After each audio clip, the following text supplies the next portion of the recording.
খুবাইব, তোমার এখনো সময় আছে, তুমি ইসলাম ছেড়ে দাও, তুমি ইসলাম ছেড়ে দাও।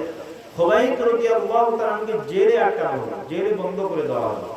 জেলখানায় যখন বন্ধ করলেন, যখন মক্কা থেকে মদিনায় হিজরত করতেছেন সাহাবীরা, এর মধ্যে তিনিও হিজরত করবেন, কিন্তু তাকে ধরে ফেলছে কাফেররা, ধরে ফেলে জেলখানায় আনছে। সপ্তাহের পর সপ্তাহ তার উপরে পাশবিক নির্যাতন চালিয়েছে। নির্যাতন চালিয়ে কোনো লাভ হয়নি। যার ভিতরে ঈমান থাকে তাকে কেউ ক্ষতি করতে পারে নাকি? কেউ পারে না। এবার খুবাইব রাদিয়াল্লাহু তাআলা কে বলা হলো, কোন নির্যাতনের কোনো কাজ হয় না, যেহেতু ঘরের মধ্যে আটকায় রাখো, কিন্তু খবরদার তাকে খাওয়া দেওয়া যাবে না। যদি এক সপ্তাহ খাওয়া না পায়, এমনি এমনি খুবাইব ইসলাম ছেড়ে দিবে। কিন্তু ইমানদাররা কি ইসলাম ছাড়তে পারে? ইমানদাররা ওয়াজ শুনতে আসছে, ওইদিকে ঝালমুড়ি খাচ্ছে। এরা ইমানদার? হ্যাঁ, এরা ইমানদার? এবার খুবাইব রাদিয়াল্লাহু তাআলা রাতের বেলা তাহাজ্জুদের নামাজ পড়ে, দিনের বেলা নামাজ পড়ে। নামাজ পড়ে যখন রাতের তাহাজ্জুদ পড়ে, তাহাজ্জুদ করে যখন হাত দুইখানা আল্লাহর দিকে বাড়ায় দেয়, আল্লাহ পাক তার ঈমানদার বান্দাকে জান্নাত থেকে আঙ্গুরের ব্যবস্থা করে দেয়। যখন তিনি হাত তুলে আল্লাহর কাছে, আল্লাহ পাক রব্বুল আলামিন তাকে জান্নাত থেকে জান্নাতি আঙ্গুরগুলো দিয়ে দেয়। আর খুবাইব রাদিয়াল্লাহু তাআলা আঙ্গুরগুলো খায় আর আল্লাহর শুকরিয়া আদায় করে বলেন সুবহানাল্লাহ। এবার ইতিহাসে এসেছে যে এক মহিলা দেখে ফেলেছে যে খুবাইব রাদিয়াল্লাহু তাআলা রাতের বেলা আঙ্গুর খায়। এমন একটা সিজনে আঙ্গুর খাচ্ছেন, যেই সিজনে আঙ্গুর ফলে না মক্কার জমিনে কোথাও আঙ্গুর পাওয়া যায় না। তাদের চিন্তা চেতনা হলো যে আঙ্গুর সে পাইল কোথায়। কাফেররা যখন বলাবলি করলো যে না, তার রব তাকে খাওয়া দিতেছে, জোরে বলেন সুবহানাল্লাহ। আপনার ভিতরে যদি ঈমান থাকে, আল্লাহর ভয় থাকে, তাকওয়া থাকে, আল্লাহ পাক রব্বুল আলামিন আপনাকে আপনার ঘরের ভিতরে খাওয়ায় দিবে, এটা 100% শিওর নাকি? কি ঠিক কি না? তো খাওয়া যদি আল্লাহ পাকের কাছে আপনি চান, ঈমান আগে আনতে হবে। কি আনতে হবে আগে? ঈমান আনতে হবে। বলেন তো কি আনতে হবে? ঈমান আনতে হবে। ঈমান ছাড়া আপনি আল্লাহর তরফ থেকে কোনো সাহায্য পাবেন না। আমার ভাইরা, খুবাইব রাদিয়াল্লাহু তাআলা কে নিয়ে যখন বৈঠক করলেন, দারুন নাদওয়ার মধ্যে বৈঠক বললো যে তাকে জেলখানায় রাখে কোনো লাভ নাই, কারণ আল্লাহ পাক রব্বুল আলামিন তাকে খাওয়া দিচ্ছে। আর আল্লাহ পাক যদি তাকে খাওয়া দেয় আর আমরা যদি বন্ধ করি, তাতে কোনো লাভ হবে না, ঠিক কি না? লাভ হবে? আল্লাহ যদি খাওয়া দেয় আর আপনি যদি বন্ধ করতে চান, পারবেন? আর আল্লাহ যদি বন্ধ করে দেয়, কিছুই দেওয়া লাগবে না, খালি ডায়াবেটিস দিলে আর প্যারালাইজ দিলে হয়ে যাবে, খাওয়া বন্ধ হয়েছে। হয়েছে না? নাই খাওয়া বাড়িবে বন্ধ। তো ঠান্ডি গরু গোস্ত ধান কাটে না, যে বেতাল খাচ্ছেন, এক কেজি গরু গোস্ত। আচ্ছা, কাছ থেকে বলে টানবে, কাছ থেকে বলে। আলহামদুলিল্লাহ, ধান কাটে এসে হয় দাওয়াত বাড়ি তুলছে, যত গোস্ত দিয়েছে তোকে খাবে, ঠিক না? আর ওই ব্যক্তি ঘরের ভিতরে বসে বসে আছে, কিন্তু গোস্ত খাওয়া ভাই 1 কেজির বেশি খাওয়া বাড়ি বানাও, মোর পড়বো না কি যে খাইতে পারে। এবার বলছেন আল্লাহ যেহেতু তাকে খাওয়া দিচ্ছে, কোন প্রকারে তার খাওয়া বন্ধ করা যাবে না।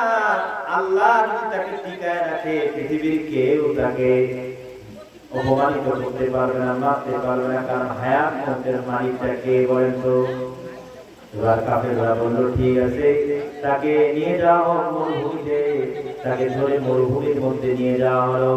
ওই মরুভূমির মধ্যে নিয়ে যাওয়া হলো, তার হাত বাঁধা হলো, পা বাঁধা হলো। এরপরে তাকে জিজ্ঞাসা করা হলো, তোমার কোনো ইচ্ছা আছে নাকি? খুবাইব রাদিয়াল্লাহু তাআলা বললেন, ওরে কাফের দল, একটা আমার ইচ্ছা আছে। কয়টা ইচ্ছা? একটা ইচ্ছা আছে, তোমরা কি পূরণ করতে পারবা? বলছে বলো, তোমার ওই ইচ্ছাটা আমরা পূরণ করে দিব। বলছে আমার শেষ ইচ্ছা হচ্ছে আমাকে 2 রাকাত নামাজ পড়তে দাও। তো মুসলমান ইমানদারের শেষ ইচ্ছা কি বলেন তো? নামাজ। শেষ ইচ্ছা কি? নামাজ। কিন্তু আজকে মুসলমান ইমানদারের শেষ ইচ্ছা হচ্ছে গান বাজনা, ঠিক না? গান বাজনা হয় না বিয়ে বাড়িতে? বিয়ে বাড়িতে গান বাজনা হয় না? নাই। ওই বিয়ে বাড়িতে যাবেন না, আপনি কুফরির মধ্যে পড়ে যাবেন। যেই মুসলমান বিয়ে বাড়িতে গান বাজনা করে, সে ওই বিয়ে বাড়িতে যদি বর এবং কইনা এই গানকে সাপোর্ট করে, যদি বলে যে হ্যাঁ গান বাজনা করলে কোনো অসুবিধা নাই, তার ঈমান চলে যাবে, তার বিবাহ হবে না। বলে নাউজুবিল্লাহ।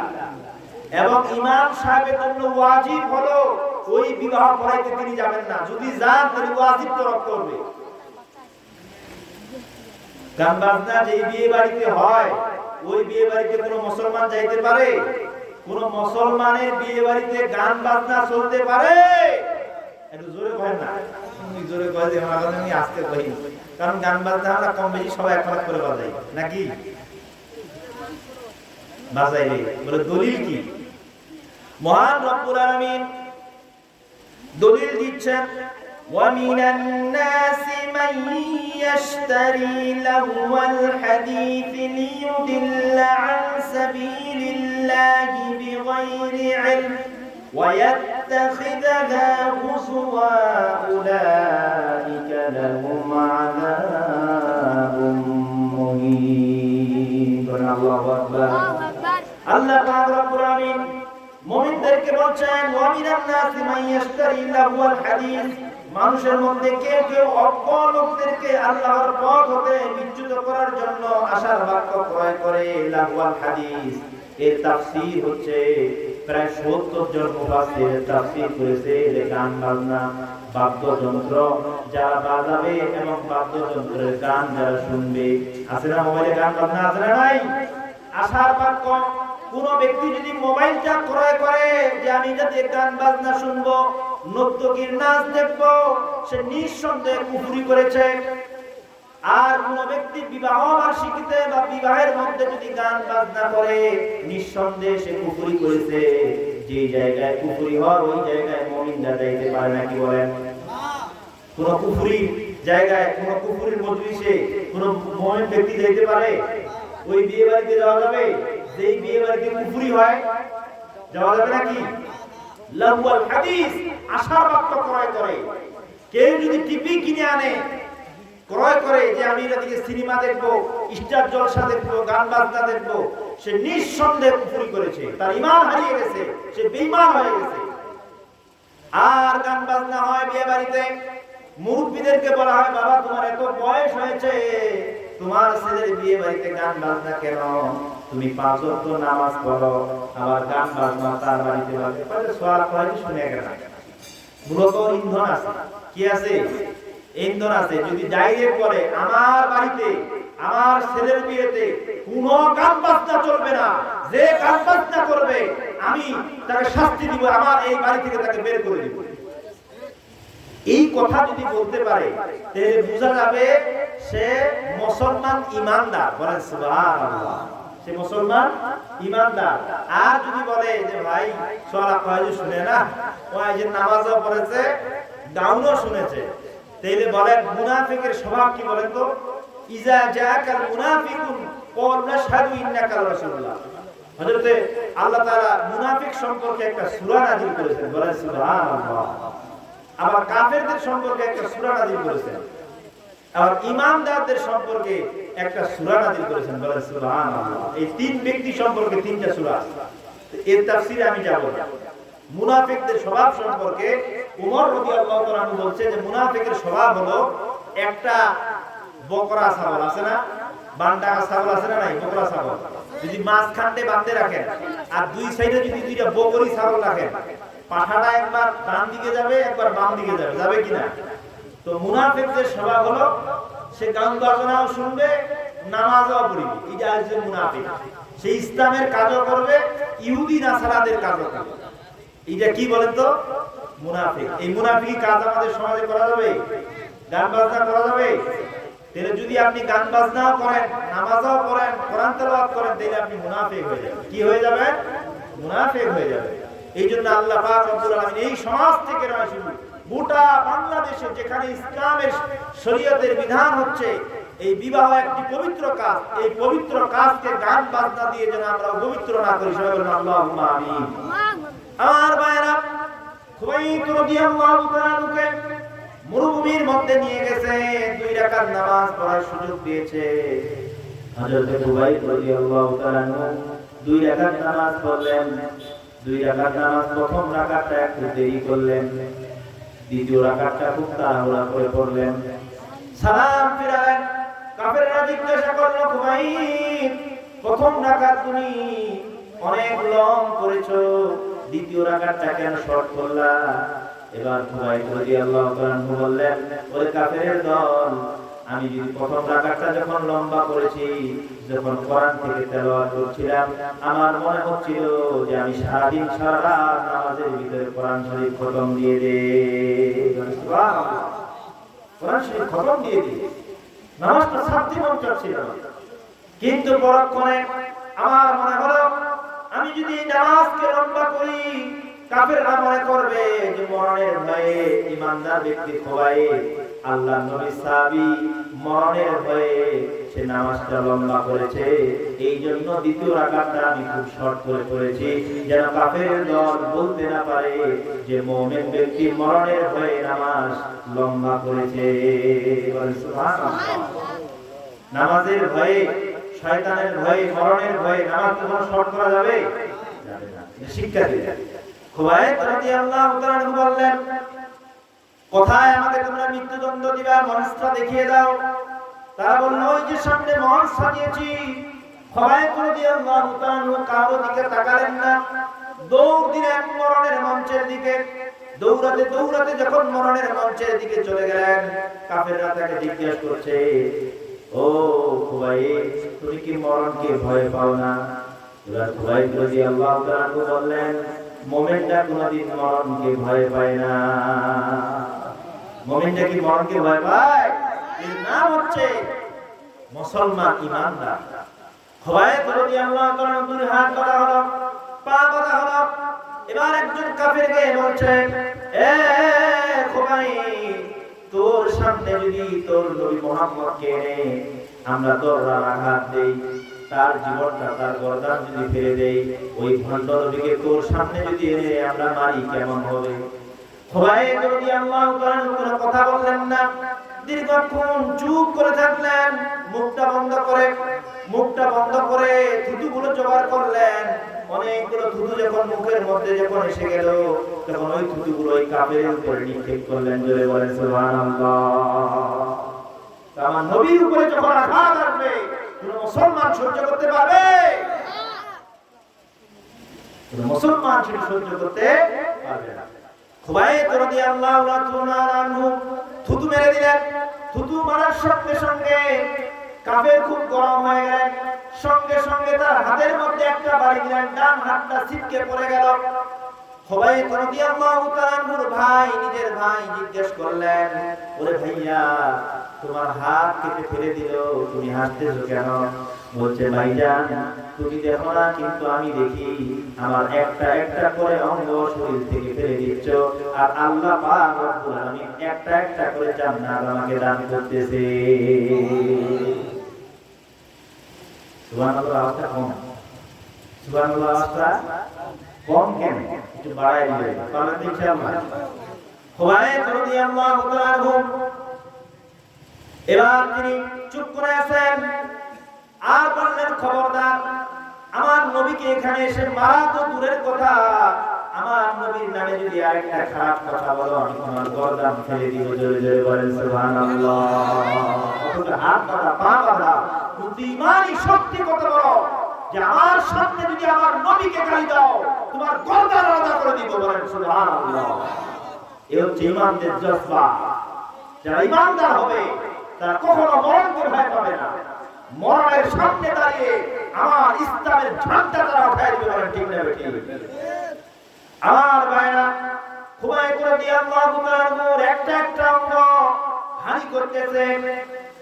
এরপরে কাফের যখন তার বুক বরাবর একটা খঞ্জর মেরে দিল, সঙ্গে সঙ্গে খুবাইব রাদিয়াল্লাহু তাআলা দুনিয়া থেকে বিদায় নিয়ে চলে গেল। বলেন সুবহানাল্লাহ।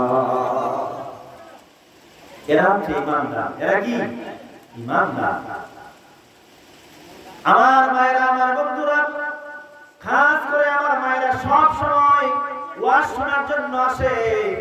আমার মাদের জন্য নিদর্শন হচ্ছে আজকে এই মারা স্বামীকে গ্রহণ করে না, স্বামীকে সম্মান দেয়।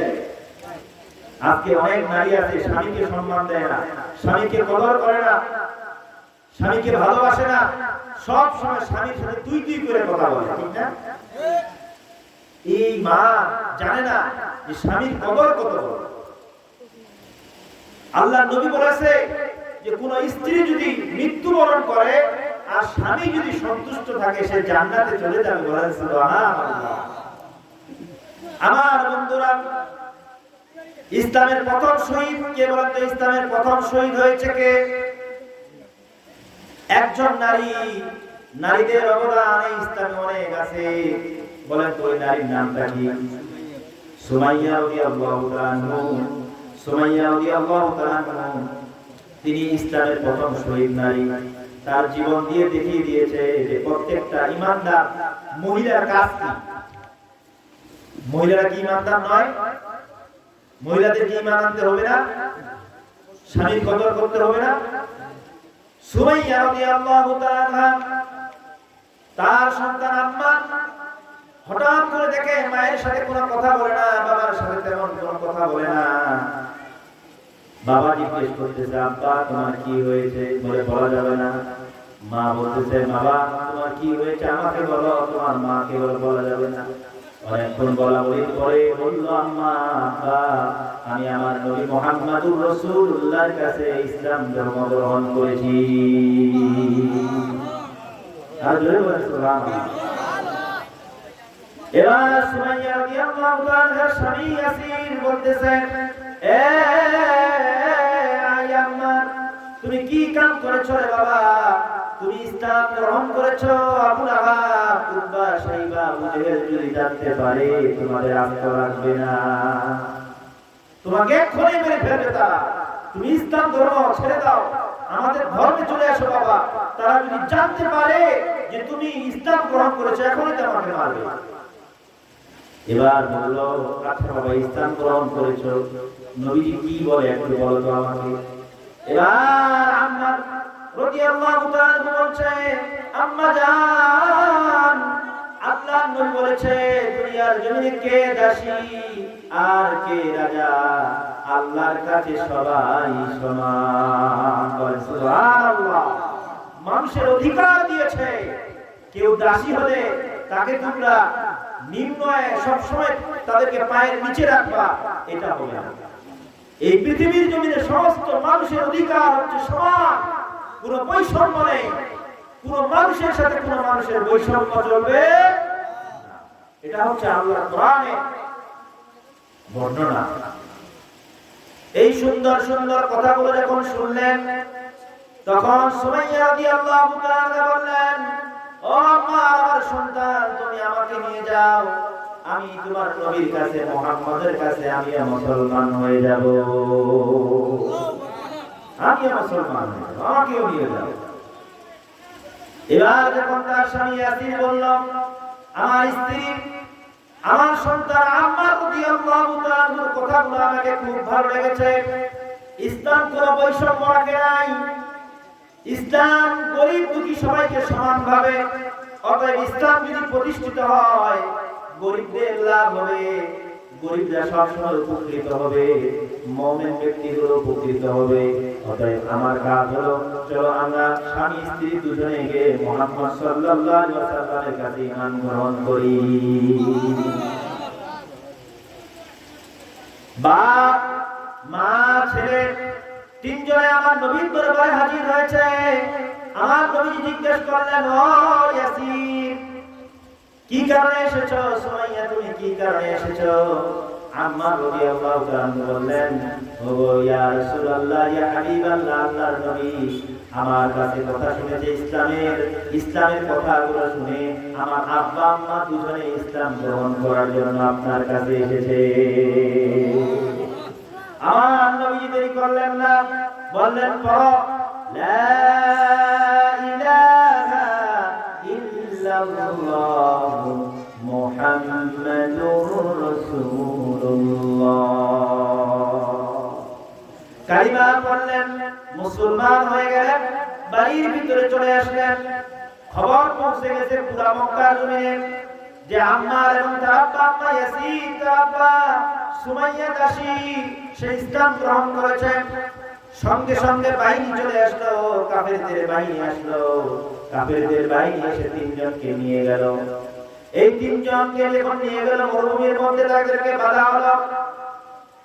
আম্মার রাদিয়াল্লাহু তাআলাকে বেঁধেছে, ইয়াসির রাদিয়াল্লাহু তাআলাকে বেঁধেছে এবং সুমাইয়া রাদিয়াল্লাহু তাআলাকে বেঁধেছে। বাধার পরে বলছে, এখন সময় আছে, মুহাম্মদের দিন ছেড়ে দাও, আমাদের ধর্মকে মেনে নাও। যদি আমাদের ভাই আপনাদের ধর্ম যদি তোমরা না মানো, আমরা তোমাকে আজকে এখানে শেষ করে দিব, তোমাদেরকে হত্যা করব। এরপরে মারা আরম্ভ হলো। সর্বপ্রথম সন্তানকে মারলেন, কারণ কোন মায়ের সামনে, কোন বাবার সামনে যদি সন্তানকে আঘাত করে, ওই আব্বা আম্মা সহ্য করতে পারবে না। কিন্তু ইসলাম এমন একটা জিনিস, ইসলামের জন্য যদি নিজের সন্তানকে কুরবানি দিতে হয়, তারা কুরবানি দিয়েছে। জোরে বলেন সুবহানাল্লাহ। ইসলাম এমন একটা জিনিস, ইসলামের জন্য যদি সন্তান কুরবানি দিতে হয়, আপনারা কুরবানি করতে রাজি আছেন তো ইনশাআল্লাহ? বলেন নারায়ে তাকবীর, আল্লাহু আকবার, ইসলাম জিন্দাবাদ, জিন্দাবাদ, ইসলাম জিন্দাবাদ, জিন্দাবাদ। আল কোরআনের আলো সরে সরে জালো, আল কোরআনের আলো সরে সরে জালো। নারায়ে তাকবীর, আল্লাহু আকবার। আজকে জায়গায় জায়গায় মুসলমানদের উপর অত্যাচার চলছে। ফিলিস্তিনি মুসলমানদেরকে নির্বিচার হত্যা করা হচ্ছে। ছোট্ট ছোট্ট বাচ্চারা আর্তনাদ করে বলছে যে আমাদেরকে বাঁচাও, আমাদেরকে বাঁচার মতো আম্মা নেই। আমার আম্মাকে বোমে নিশ্চিহ্ন করে দেওয়া হয়েছে, আমার আব্বাকে নিশ্চিহ্ন করে দেওয়া হয়েছে, আমার পরিবারের কেউ বেঁচে নেই। ছোট্ট বাচ্চা ঘুরতেছে একটু খাবার জন্য, আর গোটা বিশ্বের মুসলমানগুলো তাকিয়ে আছে। তাদের জন্য কোনো প্রশ্ন নাই, তাদের জন্য কোনো কথা নাই, সবার মুখ বন্ধ হয়ে গেছে। ঠিক না বেঠিক? এরা কিসের মুসলমান দাবি করে? না, আল্লাহর নবী বলেছে যে পৃথিবীর এক প্রান্তে যদি একজন মুসলমান থাকে, আরেক প্রান্তে যদি আরেকজন মুসলমান থাকে, ওই মুসলমানের উপর যদি নির্যাতন হয়, জুলুম হয়, ওই পারে মুসলমানকে প্রতিবাদ করতে হবে। এর নাম হচ্ছে মুসলমান। এর নাম কি? মুসলমান।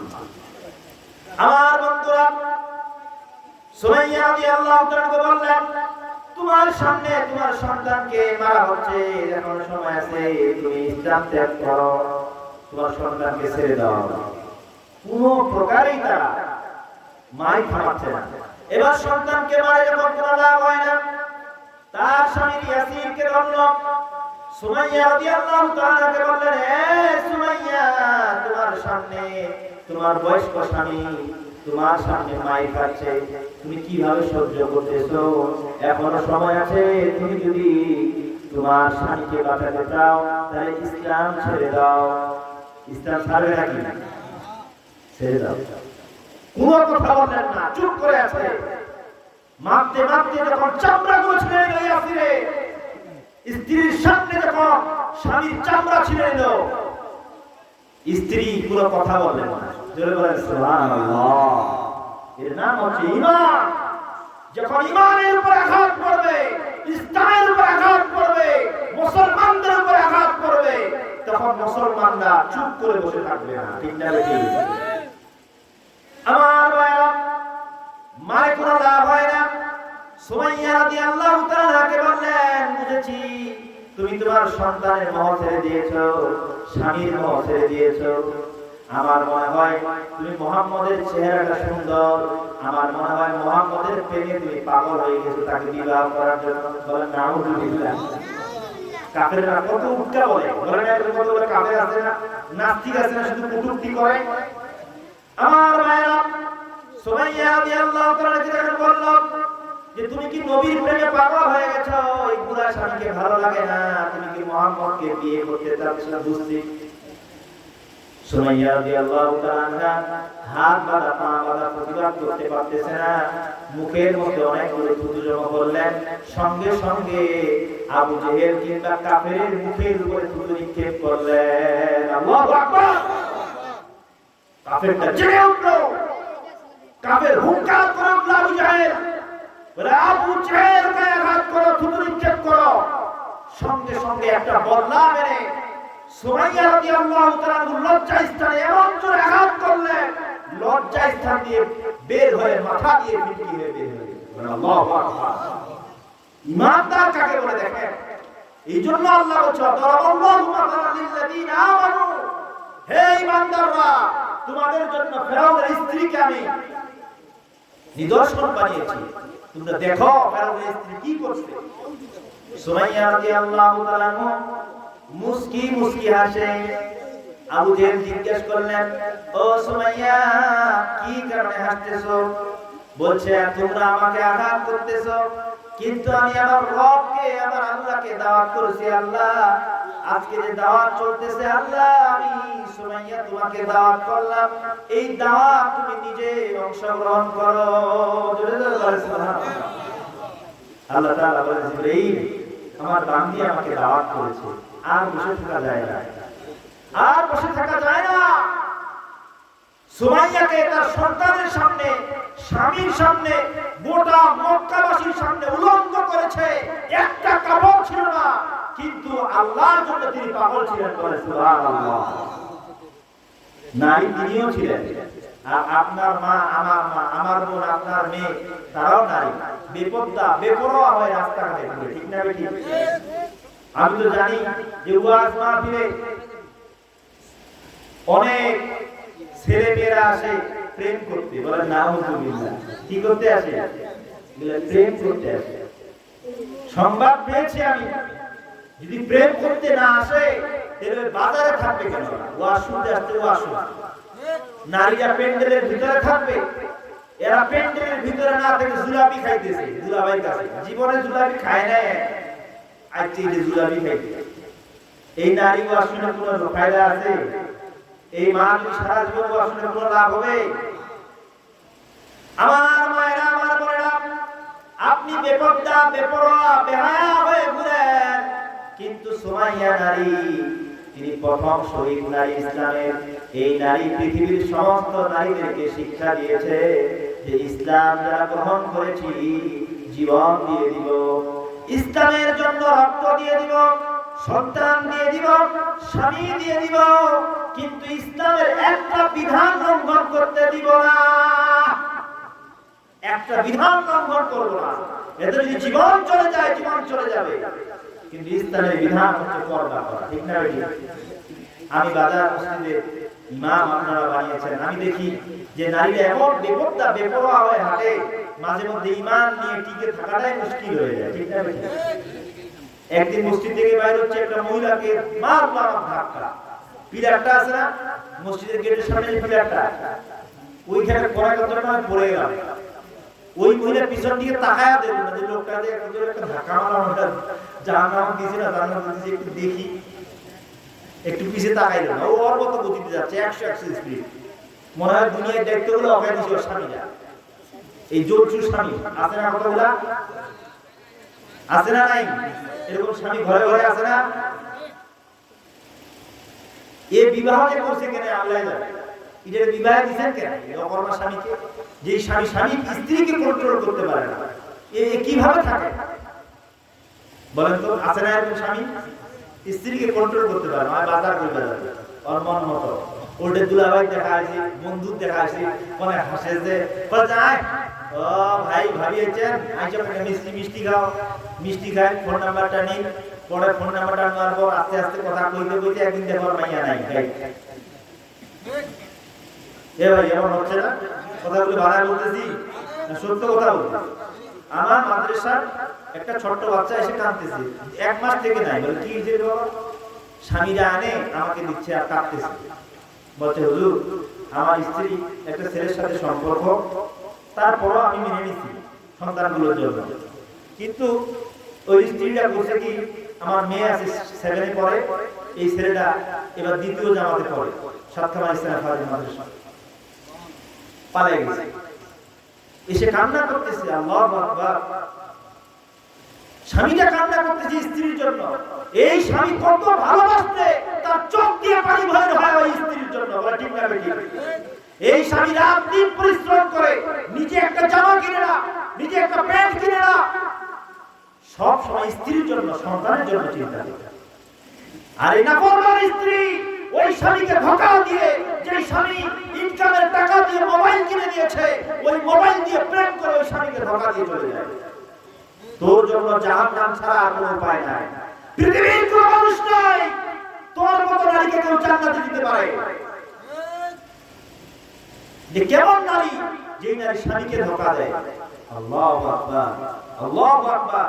সুমাইয়া রাদিয়াল্লাহু তাআলা ইসলামের জন্য জীবন দিয়েছে, আর এই নারী স্বামীকে ধোঁকা দিচ্ছে একটু শারীরিক সুখের জন্য, ঠিক না বেটি? আমার বন্ধুগণ, আমার ভাইরা, এই হলো ঈমানদার। যারা ঈমান আনে এবং সৎ কাজ করে তারা আল্লাহকে ভুলে যায় না। আর যাদের ভিতরে ঈমান থাকবে না তারা আল্লাহকে সেকেন্ডের মধ্যে ভুলে যায়, বলেন ঠিক না বেটি?